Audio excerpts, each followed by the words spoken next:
மாண்புமிகு முதல்வர்களே, ஜெய் பீம் படம் பார்த்து நீங்க சொன்னீங்க, படத்தை பார்த்து அழுகுறதானே உங்க வேலை, உண்மையை பார்த்து அழுகுறதா உங்க வேலை கிடையாது. அந்த படமும் உங்க மகன் தான் எடுப்பாரு. அந்த படத்தை பார்த்துட்டு சொன்னீங்க, எனக்கு 3 நாளா தூக்கம் வரலன்னு ஜெய் பீம் படம் பார்த்துட்டு. மாண்புமிகு முதலமைச்சர் அவர்களே, கோகுல் ஸ்ரீ 17 வயசுல லாக்அப் டெத்ல ஒருத்தர் இறந்தார் அடிச்சு. அந்த அம்மா இங்க நின்றுட்டு இருக்காங்க. அந்த அம்மாவுக்கு யார் பதில் சொல்லுவா? 17 வயசு சிறுவன் கொல்லப்பட்டிருக்கார். அதுக்கு நீங்க உடனே ஒரு நபர் கமிஷன் போட்டீங்க. யார போட்டிருக்கீங்க? நீதிபதி சந்திர அவர்களை எந்த ஜெயஸ்ரீ படம், எந்த ஜெய் பீம் படம் பார்த்து நீங்க எந்த சந்திர அவர்களை பாராட்டினீரோ அதே கோகுல் ஸ்ரீ கேஸ்ல 17 வயசு ஒரு மைனர் மகன் இறந்த பிறகு ஒரு நபர் கமிஷன் போட்டீங்க.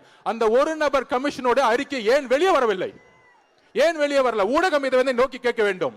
எப்படி அஜித்குமார் அவர்களுக்கு ஒரு அநீதி இழைக்கப்பட்ட பொழுது 31 கொலைகள் இன்று முதல்வரால் மறைக்கப்பட்டு மனித அநீதிக்கு எதிராக, மனித உரிமைக்கு எதிராக முதல்வர் அவர்களாலும் உள்துறையாலும் மறைக்கப்பட்டிருக்கு.